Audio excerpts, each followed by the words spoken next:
हरिहन्ताणम् नमो सिद्धाणम् नमो आयरीयाणम् नमो वज्रायाणम् नमो लोये सवसाहुणम्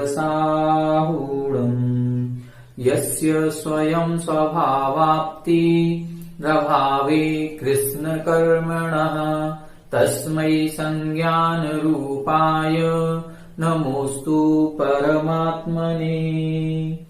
1008 श्री मूलनायक आदिनाथ भगवान की जय। द्वासांग जिनवाणी माता की जय। आचार्य श्रेष्ठ आचार्य गुरुवर श्री 108 पूज्यपाद महाराज की जय। आचार्य श्रेष्ठ आचार्य गुरुवर श्री 108 विद्यासागर जी महाराज की जय। जगत पूज्य निर्यापक श्रमण मुनि पुंगव श्री 108 सुधा सागर जी महाराज की जय। समस्त मुनि संघ की जय। हम सभी पिछले कुछ दिनों से इष्टोपदेश ग्रंथ राज जी का स्वाध्याय कर रहे हैं। इस स्वाध्याय की श्रृंखला में पिछली कक्षा में हमने समझा था कि स्व और पर के अंतर को कैसे समझा जाए। तो स्व और पर के अंतर को समझने के लिए आचार्य महाराज ने कहा था 3 साधन हैं। या तो गुरु का उपदेश सुने, गुरु के उपदेश से जाने, दूसरा बताया था हम अभ्यास से जाने, और तीसरा बताया था फिर उसके जानने की पहचान क्या है। हम कैसे पहचाने कि हमें आत्मा का लाभ हो रहा है या नहीं हो रहा है। हम स्व और पर के वेद विज्ञान को जान पा रहे हैं या नहीं जान पा रहे हैं। हमारी धार्मिक क्रियाएं बाहर की हैं या अंतरंग की भी हैं। तो इसको जानने का उपाय उन्होंने बताया था। गुरु कौन है? तो गुरु के लिए उन्होंने बताया था कि आत्मा ही आत्मा की गुरु होती है। फिर बताया था अभ्यास कैसे करें। तो अभ्यास करने के लिए बताया था कि जो आत्मध्यानी जीव है वो आत्मध्यानी जीव जिसके मन में किसी भी प्रकार की चंचलता नहीं है, जिसका मन तत्व का चिंतन करने में लगा हुआ है, तत्व में जिसकी रुचि है आत्मा का ध्यान करने में। और फिर बताया था ऐसा योगी एकांत में जाकर के आलस्य का त्याग करके अपनी आत्मा का ध्यान करे। अब ध्यान करते करते काफी दिन निकल जाएंगे। काफी समय होने के बाद अब हम कैसे पहचाने कि हमें आत्मा का ध्यान हो भी रहा है या नहीं हो रहा है। इसके लिए उन्होंने थर्मामीटर दिया था कि जैसे जैसे हमें आत्म तत्व की उपलब्धि होगी वैसे वैसे हमें सुलभ विषय भी रुचिकर नहीं लगेंगे। जो आसानी से प्राप्त होने वाले विषय भोग हैं वो भी जब रुचिकर ना लगे, जब उनको भोगने की इच्छा ना हो, जब उनसे आसक्ति घट जाए तो समझ लेना कि हम आत्मा की ओर बढ़ रहे हैं। ये आत्म उपलब्धि का उन्होंने कारण बताया था। और कैसा प्रतीत होता है तब उन्होंने बताया था निशामयति निशेषम इंद्रजालोपमम जगत। उसको यह पूरा का पूरा संसार इंद्रजालीय के समान दिखाई देने लगता है। अब चूंकि उसको आत्म तत्व की उपलब्धि हो रही है तो आत्म तत्व की उपलब्धि होते हुए जैसे विषय भोगों से उसकी रुचि घट रही है, कोई भी विषय भोगों को, पंचेंद्रिय के विषय भोगों को भोगने की इच्छा उसकी नहीं हो रही है, उसी तरह से उसको संसार भी कैसा लगने लगेगा? इंद्रजालीय के समान। सारा संसार झूठा लगने लगेगा, सारे रिश्ते नाते झूठे लगने लगेंगे, उसको कोई भी अपना नहीं लगेगा। और फिर उसकी इच्छा कैसी होगी कि मैं केवल आत्म लाभ की प्राप्ति करूं, मुझे अपने शुद्धात्म स्वरूप की प्राप्ति करनी है, मुझे इस संसार में नहीं घुलना है। तो संसार में नहीं फंसना है, ये स्थिति उसके अंतरंग की आने लगेगी। विषय भोग भी अरुचिकर लगने लगे और संसार भी अब अरुचिपूर्ण लगने लगा, संसार भी मिथ्या लगने लगा। ऐसा लगने लगता है कि मैं कब अपने स्वरूप को प्राप्त करूंगा। स्पृहयति आत्मलाभाय गत्वा नित्रानुतप्यति। और यदि कभी उसको संसार के कार्य करने पड़ जाए, देखो हम लोग सब संसारी जीव हैं, हम आत्मा में हमेशा नहीं रह सकते। बहुत लंबे समय तक नहीं रह सकते, घंटे 2 घंटे 5 घंटे तक हम आत्म ध्यान कर सकते हैं। 1 दिन 2 दिन तक कोई यदि शक्ति है तो कर लेगा, उसके बाद उसको संसार के कार्य करने पड़ते हैं। लेकिन भले उसको संसार के कार्य करने पड़े, लेकिन रुचि जब आत्मा की ओर हो जाती है तो उन संसार के कार्यों में भी उसकी रुचि नहीं होती। गत्वा अन्यत्र अनुतप्यते, उसको अन्यत्र जाने पर अनुतप्यते अर्थात व्याकुलता बढ़ती है। जैसे हमने आपको बताया था, यदि कोई एक विद्यार्थी है, उसकी लगन पढ़ाई में लगी हुई है, उसको पढ़ाई करना है, उसको एग्जाम सामने दिख रहा है। अब जब एग्जाम सामने दिखता है तो फिर उसको अन्य घर के कार्यों में रुचि नहीं आती, उसको केवल पढ़ाई दिखती है। वो कहीं रिश्तेदारी में नहीं जाएगा, उसको शादी पार्टी में जाने की इच्छा नहीं होगी, उसको घर के कामकाज करने की इच्छा नहीं होगी। यहां तक कि बच्चों को, जो विद्यार्थी जीवन में रहते हैं, जिनको पढ़ाई की रुचि है, उनको अपने भोजन करने का भी ध्यान नहीं रहता कि अब मुझे भूख लग रही है तो मुझे खाना खा लेना चाहिए। नींद भी नहीं आती उनको जब सोने का समय होता है तो सोने के समय पे जो पर डे 8 घंटे 10 घंटे की भी नींद ले रहे होते हैं, लेकिन जब एग्जाम आता है तो 2 घंटे की नींद लेते हैं। रात में भी उनको केवल यही दिखाई देता है कि अब मुझे सुबह उठ करके ये पढ़ना है, अब ये पढ़ना है, ये बाकी रह गया, ये क्वेश्चन पेपर अभी हमने नहीं सॉल्व किया। तो कितने सारे विकल्प, जितने भी विकल्प चलेंगे वो उसके जीवन में एग्जाम से संबंधित चलेंगे। इसी तरह से जो आत्म तत्व की उपलब्धि जिसको होती है, उसको हर एक क्रिया में केवल आत्म तत्व दिखेगा। उसको हर एक क्रिया में ये लगेगा कि मुझे कहीं पाप बंद तो नहीं हो रहा। उसकी एक एक क्रिया, वो झाड़ू भी लगाएगा तो झाड़ू लगाते समय एक एक जीवों की रक्षा करते हुए, और वो भी किसी भी जीव की हिंसा नहीं भी होगी उससे, तो भी बाद में आलोचना करेगा कि मुझसे झाड़ू लगाई गई और झाड़ू लगाने में निश्चित रूप से जीवों का घात हुआ होगा। अब उसके अंतरंग में क्या हो रहा है? उसके अंतरंग में ये लग रहा है कि मैं इन 5 पापों में ना फंसूं, मुझे ये 5 पाप नहीं करने हैं। एक एक क्रिया को बहुत सोच करके करेगा यदि गृहस्थ है तो। और यदि वो मुनिराज हैं तो मुनिराज रहने के बाद अब उनको शुभोपयोग में नहीं रहना है, शुद्धोपयोग में रहना है। देखें, 6वें 7वें गुण स्थान मुनिराजों का होता है, तो 6वें और 7वें गुण स्थान में शुभोपयोग कहा गया। 7वें गुण स्थान में जब सामायिक की अवस्था होती है तो शुद्धोपयोग की अवस्था बनती है। मुनिराजों के बारे में यह कहा जाता है कि वो 6वें और 7वें गुण स्थान में निरंतर झूलते रहते हैं। झूलने का मतलब क्या है? जैसे झूला होता है, वो झूला एक बार ऊपर जाता है इस तरफ, फिर नीचे आकर के फिर पुनः ऊपर वो उस तरफ जाएगा, फिर यहां से फिर नीचे आकर के फिर इस तरफ जाएगा। तो आप ये मान के चलें, जो दोनों कोने ऊपर के हैं, ये दोनों कोने 7वें गुण स्थान और नीचे आने का गुण स्थान 6वां। तो उनके परिणाम हमेशा, जब परिणाम अच्छे होंगे, उत्कृष्ट होंगे, संजुलन का मंदोदय होगा तो ऊपर पहुंच गए। अब ऊपर कितनी देर रुकता है झूला? बिल्कुल भी नहीं। बस जहां तक स्पीड गति बनी थी तो ऊपर चला गया और उसके ऊपर जाकर के रुकता नहीं है, पुनः नीचे आएगा, फिर 6वें में आ गया। अब नीचे आने के बाद वो पुनः ऊपर जाएगा इस तरफ, तो फिर 7वां करेंगे, फिर 6वां करेंगे। इसलिए झूले का उदाहरण दिया जाता है। अब ये जो ऊपर जानते समय 7वें गुण स्थान बनता है, ये 7वें गुण स्थान दोनों स्थितियों में बनता है, प्रवृत्ति परक और निर्वृत्ति परक। 2 स्थितियां होती हैं। प्रवृत्ति परक का मतलब जब उनकी प्रवृत्ति चल रही है, मन वचन काय की प्रवृत्ति हो रही है, तो उसको प्रवृत्ति परक। निवृत्ति परक का मतलब जब उन्होंने मन वचन काय को एकाग्र किया हुआ है, उसको बोलते हैं निवृत्ति परक। तो निवृत्ति परक स्थिति सामायिक की स्थिति में बनती है, जब वो गुप्ति में रहते हैं। और जब सामायिक करते हैं, गुप्ति में रहते हैं, उसी समय ही उस आत्मा में लीनता भी बन जाती है, और आत्मा में लीनता बनते ही उसी को बोलते हैं शुद्धोपयोग। तो जिन मुनिराजों को आत्म तत्व की उपलब्धि होती है, या जिनका सामायिक में ज्यादा ध्यान लगता है, उनको ऐसा लगता है कि मैं सामायिक ज्यादा करूं, अन्य क्रियाओं को करने में, उपदेश आदि देने में उनकी रुचि नहीं होती। आपने देखा होगा कितने सारे साधु हैं, लेकिन सभी साधुओं की उपदेश देने में रुचि नहीं होती है। उपदेश देने में कुछ ही साधुओं की रुचि है, और फिर वो क्या करते हैं? अपनी आत्म साधना करते हैं, स्वाध्याय करेंगे, स्वाध्याय करके सामायिक करेंगे।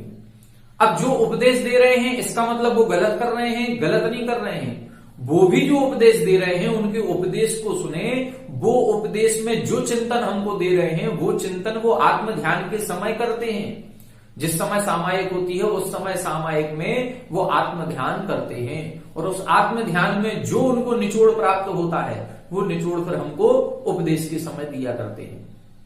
तो गत्वा नत्यानुतप्यते, इसी तरह से जैसे संसार की हमने बात बताई कि एक विद्यार्थी को अन्य कार्य करने में व्याकुलता बढ़ती है, इसी तरह से जो मुनिराज आत्मा की रुचि रखते हैं उनको शुद्धोपयोग में आनंद आता है और वो जब शुभोपयोग में आते हैं तो उनको व्याकुलता बढ़ती है। ये स्थिति उधर होती है। अब और कैसा होता है इसके लिए अगला श्लोक कह रहे हैं। आइए देखते हैं अगला श्लोक। पहले उच्चारण करेंगे, इच्छत्येकांत संवासम, इच्छत्येकांत संवासम निर्जनम जनितादरः, निर्जनम जनितादरः निज कार्यवसात् किंची, निज कार्यवसात् किंची दुक्त्वा विस्मरति द्रुतम्, दुक्त्वा विस्मरति द्रुतम् इच्छत्येकांत संवासम, इच्छत्येकांत संवासम निर्जनम जनितादरः, निर्जनम जनितादरः निज कार्यवसात् किंची, निज कार्यवसात् किंची दुक्त्वा विस्मरति द्रुतम्, दुक्त्वा विस्मरति द्रुतम्। आप लोग पढ़ें एक बार, इच्छत्येकांत संवासम निर्जनम जनितादरः निज कार्यवसात् किंची दुक्त्वा विस्मरति द्रुतम्। देखें इधर बता रहे हैं, इच्छति एकांत संवासम, इच्छति एकांत, यहां से निकलेगा एकांत। अब परिस्थिति को समझे पहले, परिस्थिति क्या बन रही है, आत्मध्यानी की। कैसा आत्मध्यानी, जिसको अब संसार के सुलभ पदार्थ भी, सुलभ विषय भी, आसानी से प्राप्त होने वाले विषय भोग भी रुचिकर नहीं लग रहे हैं, इतनी आत्मा की ओर बढ़ गया वो। और कैसा लगने लगा, उसको सारा संसार इंद्रजालीय के समान झूठा लगने लगा। अब जब उसको सारा संसार झूठा प्रतीत होगा, केवल अपनी आत्मा ही सत्य प्रतीत हो रही है, अब उसको किसी भी कार्य करने में मन नहीं लगेगा। जो बनने पड़ा, गत्वा अन्यत्र अनुतप्यते, वो संसार के कार्यों में यदि कहीं भी शामिल होता है तो उसके अंदर मन में पीड़ा होगी, उसको ऐसा लगेगा कि मैं अपने स्वरूप को छोड़ करके कहीं दूर जा रहा हूं। इसी तरह से अब उसकी प्रवृत्ति कैसी हो रही है, इच्छति एकांत संवासम। अब ऐसा व्यक्ति कहीं भीड़ भाड़ में जाना नहीं चाहता, वो भीड़ भाड़ में नहीं जाएगा, वो क्या चाहेगा, इच्छति यानी चाहता है एकांत संवासम, वो अब एकांत में रहना चाहता है। अब उसको भीड़ में नहीं जाना, अब उसको भीड़ भाड़ बिल्कुल अच्छी नहीं लगेगी, वो चाहता है अधिक से अधिक समय तक हम एकांत में रहें। कौन कौन चाहता है ऐसा, निर्जनम जनित आदरः, जिसको निर्जन स्थान के प्रति जनित यानी उत्पन्न हुआ है क्या, आदर भाव। आदर का मतलब सम्मान भाव, सम्मान का मतलब रुचि। जिसको निर्जन स्थान, निर्जन स्थान का मतलब ऐसा लगता है कि मुझे कोई डिस्टर्ब नहीं करे, मैं अधिक से अधिक समय अपने लिए दे सकूं। जो पढ़ाई, बस केवल उस समय स्थिति देखें ध्यान से, जिस समय विद्यार्थी पढ़ाई करता है, जिस समय उसके एग्जाम का समय होता है, वो ऐसे स्थान पर जाकर के पढ़ाई करता है जहां पर कोई नहीं दिखेगा। हम लोग छात्रावास में रहे हैं, छात्रावास में छत के ऊपर चढ़ करके कहीं पीछे जाकर के अलग बैठते थे, पेड़ के नीचे बैठेंगे, अलग कहीं जंगल में चले गए, कहीं भी किसी भी स्थान पर ऐसे जाकर के बैठ जाते थे जहां कोई डिस्टर्ब ना करे।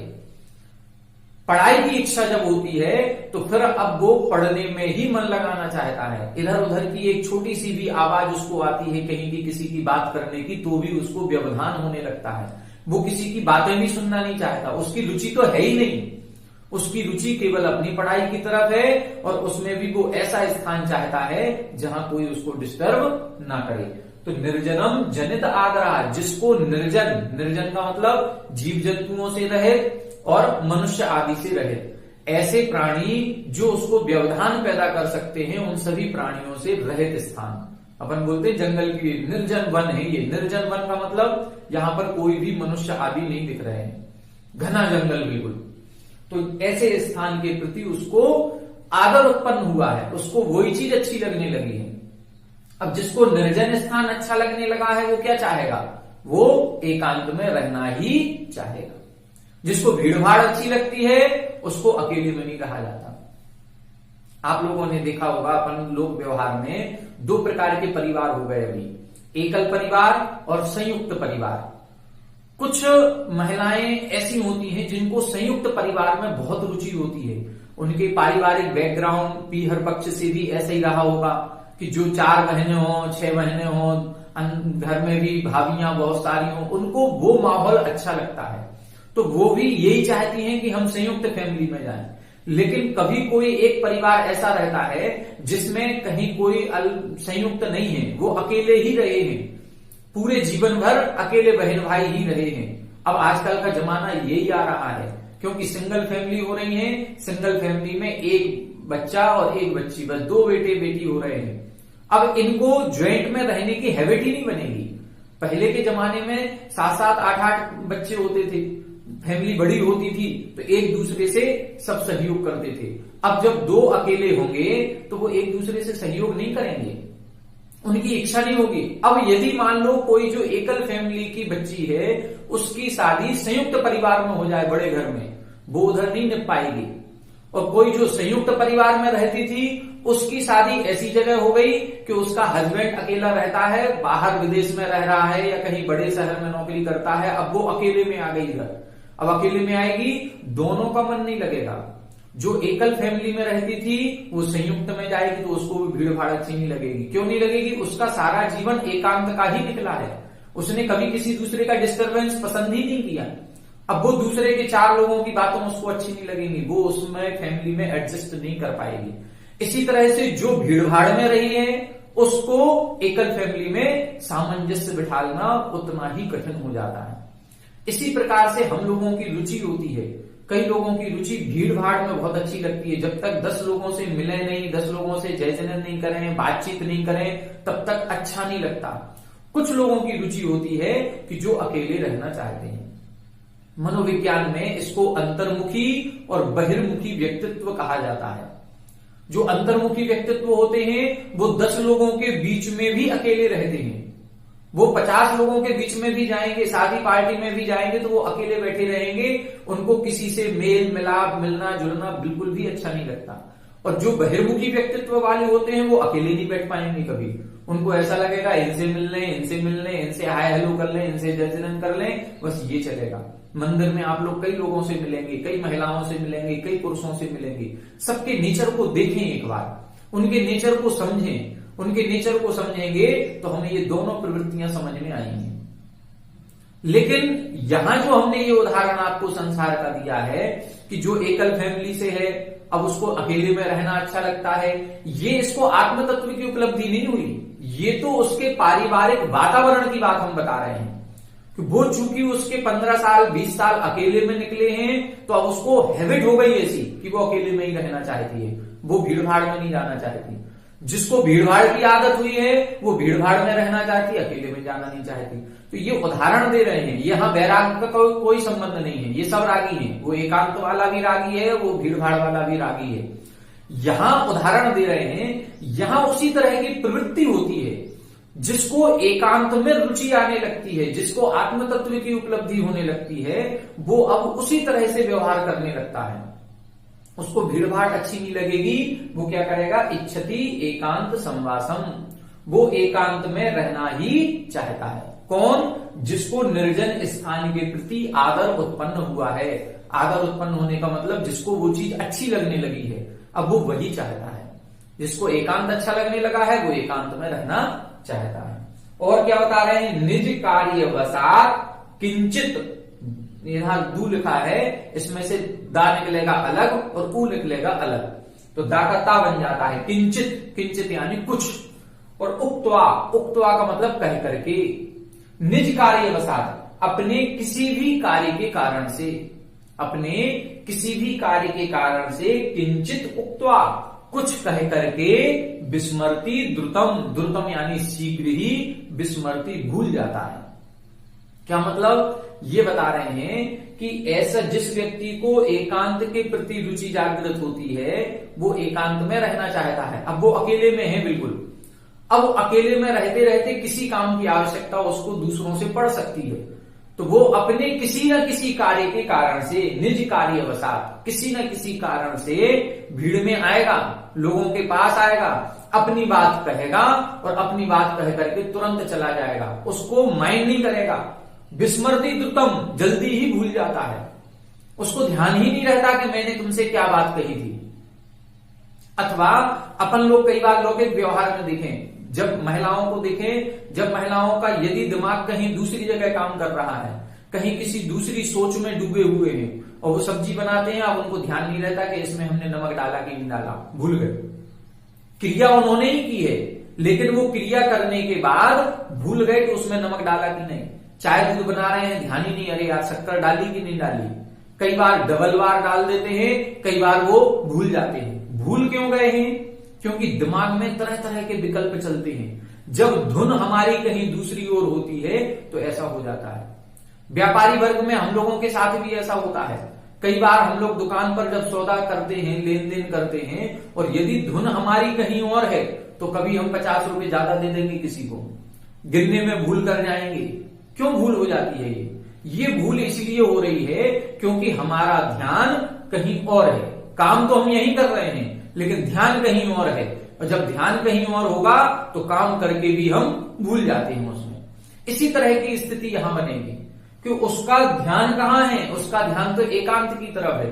अब उसको कोई जरूरत हो या किसी कारण से किसी ने आवाज दी है, उसको बुलाया है, वो जाएगा, अपना काम करेगा और आ जाएगा। अब उसको ध्यान नहीं किसने मुझसे क्या कहा था, उसका तो ध्यान केवल पढ़ाई में था, उसका तो ध्यान केवल आत्मा के ध्यान करने में था। तो यहां ये बता रहे हैं ध्यान की स्थिति है ये, एकाग्रता की स्थिति। जब हमारी रुचि किसी एक ओर हो जाती है तो फिर हमें दूसरी तरफ की कोई भी क्रियाएं, कोई भी बात याद नहीं रहती। इसी तरह की स्थिति इसकी बन जाती है। क्या बना रहे हैं कि जिसको निर्जन स्थान के प्रति आदर उत्पन्न हुआ है वो एकांत संवासम इच्छति, उसको एकांत में रहना ही अच्छा लगता है। और ऐसा व्यक्ति निज कार्यवशात, यदि किसी कारण से उसको कुछ कहना है तो कह देता है, उक्त्वा, कह करके विस्मृति द्रुतम, जल्दी ही भूल जाता है। उस पर ध्यान नहीं देता कि हमने जो काम कहा था वो काम हुआ कि नहीं हुआ, या किसी दूसरे ने उससे जो काम करने का कहा था। हो सकता है कि एक माँ ने अपने बेटे से कहा कि जाओ बेटा आज जाकर के तुम्हें ये काम करके आना है। ठीक है माँ हम कर देंगे, ठीक है माँ हम कर देंगे। लेकिन पढ़ाई में इतना मग्न था, 4 घंटे बाद पूछा माँ ने क्यों ये काम कर दिया, अरे हम तो भूल ही गए, हमको तो याद ही नहीं रहा कि हमको वहां जाना है।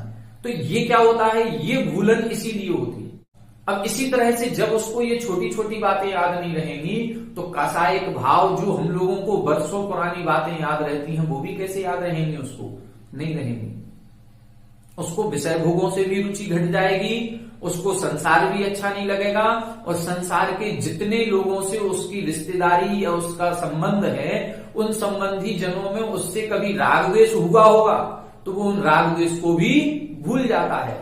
आज एक बात कही और तुरंत भूल गया। जैसे मुनिराजों को कहा जाता है उनकी संज्वलन कसाय होती है। संज्वलन कसाय किसे कहते हैं? जो अंतर मुहूर्त मात्र चलती है। यदि महाराज श्री किसी को डांटे, डांट सकते हैं कि नहीं डांट सकते? डांट सकते हैं। नाराज हो सकते हैं कि नहीं हो सकते? हो सकते हैं। गुस्सा आ सकता है कि नहीं? आ सकता है। गुस्सा भी आएगा, डांटेंगे भी, सब कुछ करेंगे, लेकिन डांटने के बाद, गुस्सा करने के बाद उससे बैर नहीं बांधेंगे, उससे द्वेष परिणाम अंतर मुहूर्त से ज्यादा नहीं रहेगा। किसी कार्यकर्ता से कोई काम कही कि ये काम होना चाहिए, अब उसने मान लो नहीं कर पाए तो उसको डांट भी देंगे कि क्यों भाई कल से पंच कल्याणक है, ये काम होना था, क्यों नहीं किया अभी तक, कहेंगे, लेकिन उससे बैर परिणाम नहीं रखेंगे। अंतर मुहूर्त से ज्यादा उस बात को याद नहीं रखेंगे। क्यों? क्योंकि महाराज की रुचि उसमें नहीं है। महाराज की रुचि तो अपने कार्यों में है। जो व्यवस्था हो जाएगी सो ठीक है, नहीं होगी तो भी ठीक है।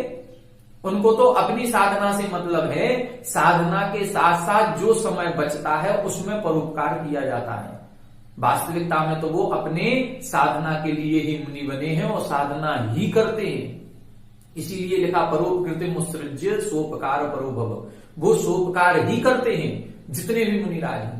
बाकी जब समय बचता है तो उनको लगता है कि अब कुछ थोड़ा सा परोपकार कर लिया जाए। तो मुनिराज जो शुद्धोपयोग में रहते हैं, जिनको शुद्धोपयोग की इच्छा उत्पन्न होती है, शुद्धोपयोग में आनंद आने लगता है, वो केवल शुद्धोपयोग में ही जाना पसंद करते हैं। उनको फिर शुभोपयोग अच्छा नहीं लगता। और यदि निज कार्यवशात यदि किसी कारण से शुभोपयोग में जाना पड़ जाए तो शुभोपयोग की क्रिया करने के बाद उसको वो भूल जाते हैं। प्रवचन में हमने क्या बोला, किसी से हमने प्रवचन दे दिया, बस काम खत्म। अब आप हमारी माने नहीं माने हमें इससे कोई मतलब नहीं। फिर वो याद नहीं रखेंगे कि हमने इसको ये उपदेश दिया था, अब इसने हमारी बात मानी कि नहीं मानी, कोई मतलब नहीं, कोई याद नहीं रखेंगे। क्यों? उनकी रुचि शुद्धोपयोग की ओर है। तो वास्तविकता में ये जो श्लोक लिखे गए हैं ये आध्यात्मिक श्लोक हैं और ये आध्यात्मिकता की बढ़ने वाली अनुभूति के श्लोक हैं। हम आपको संसार के उदाहरण देकर के समझाने का प्रयास कर रहे हैं। हो सकता है कि हमारे द्वारा कुछ कमी रह जाए, हम उस ये जो श्लोक का भाव है उस गहराई तक हम भी ना पहुंच पाए, क्योंकि वो गहराई, वो जो अध्यात्म में उतरा हुआ है, जो मुनि बन चुके हैं, जो आत्म ध्यान करते हैं, ये उनके अनुभव की बात चल रही है। और वो अनुभव हम गृहस्थ में रह करके नहीं कर सकते, लेकिन फिर भी जो श्लोक का अर्थ हमें थोड़ा बहुत समझ में आ रहा है उसको हम आपको समझाने का प्रयास कर रहे हैं। आप लोग भी इन श्लोकों पर चिंतन करें और चिंतन करके इन श्लोकों की गहराई तक उतरने का प्रयास करें। अपने संसार के उदाहरणों में खोजें कि ये श्लोक में जो बात कही जा रही है ये कहाँ फिट हो रही है। तो आप लोग भी इन श्लोकों का चिंतन करें, इनको पढ़ें और लौकिक व्यवहार में देखें कि इनके उदाहरण कैसे हो सकते हैं, ये क्रिया कैसे होती होगी।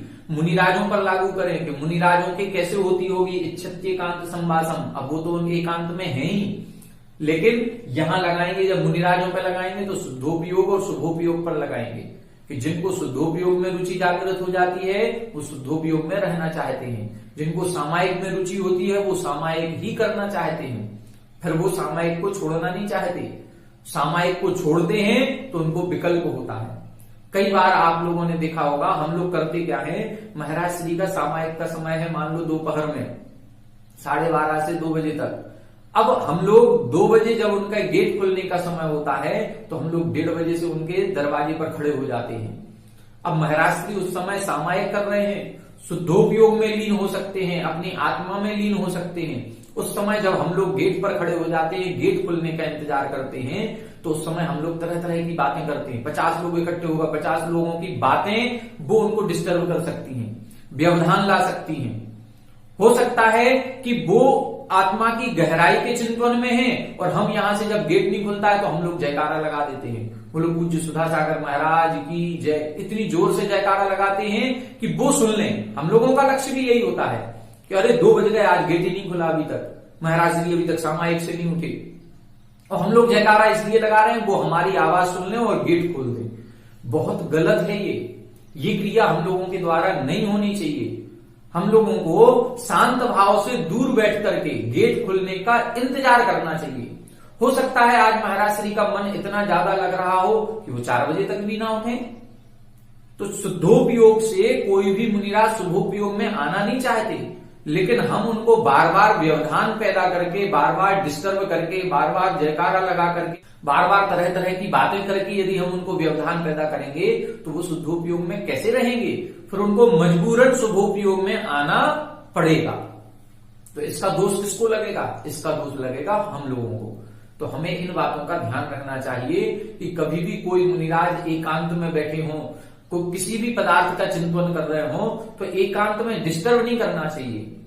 दूर जाकर के शांति से बैठ जाएं, उनको देखते रहें। बस उनको देखते देखते जब उनका ध्यान टूटेगा, जब उनकी सामायिक छूटेगी, तब वो अपने आप आपकी ओर दृष्टि करेंगे, अपने आप आपको उपदेश देंगे।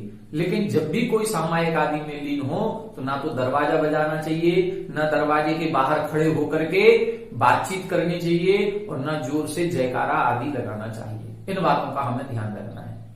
आगे एक श्लोक और देखते हैं, आगे के श्लोक में और क्या कह रहे हैं। आइए देखें, अगला श्लोक देखते हैं।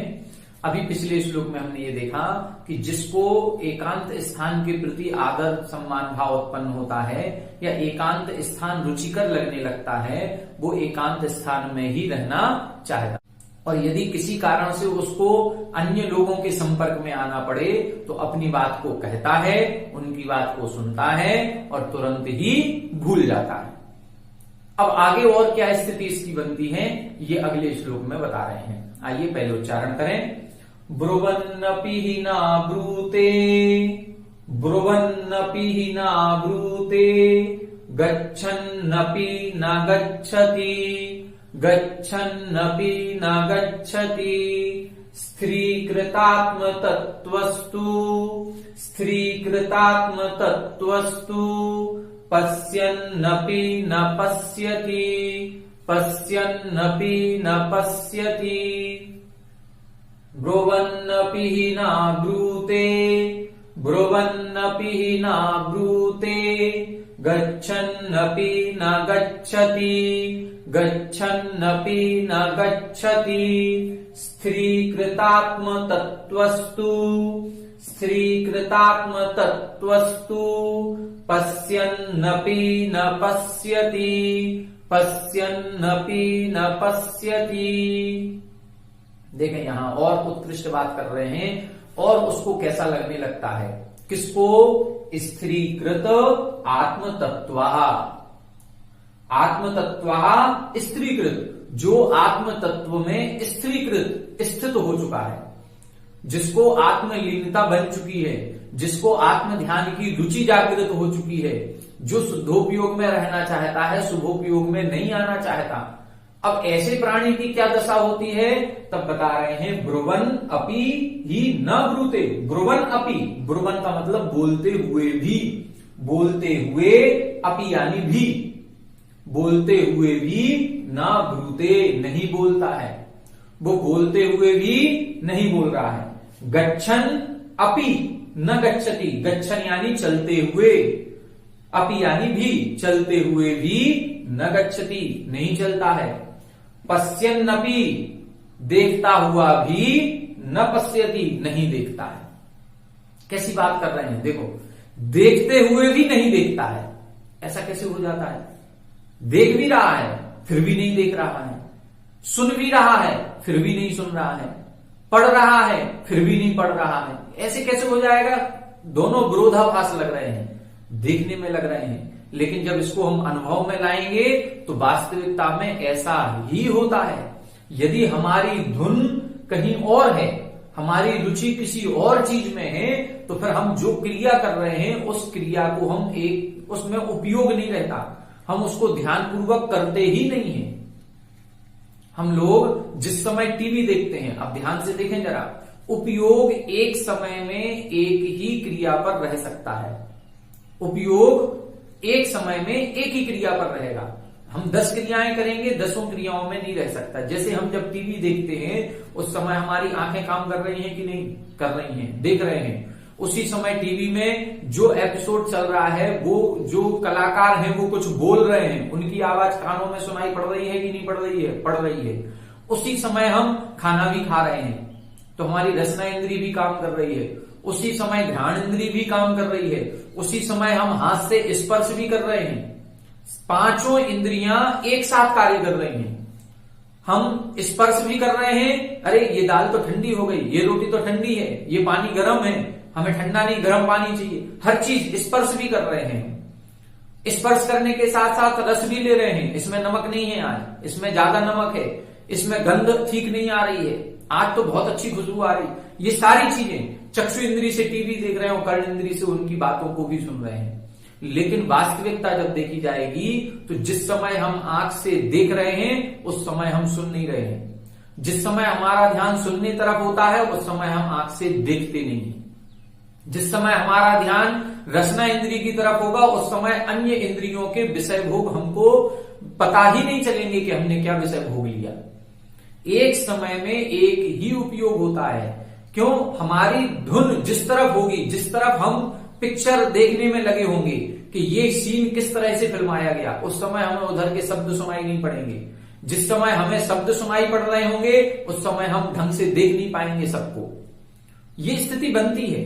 इसी तरह से यहां कह रहे हैं हमारा ध्यान यदि आत्मा की ओर है तो हमारी क्रियाएं तो सारी होंगी, लेकिन क्रियाएं होते समय भी वो नहीं हो रही हैं।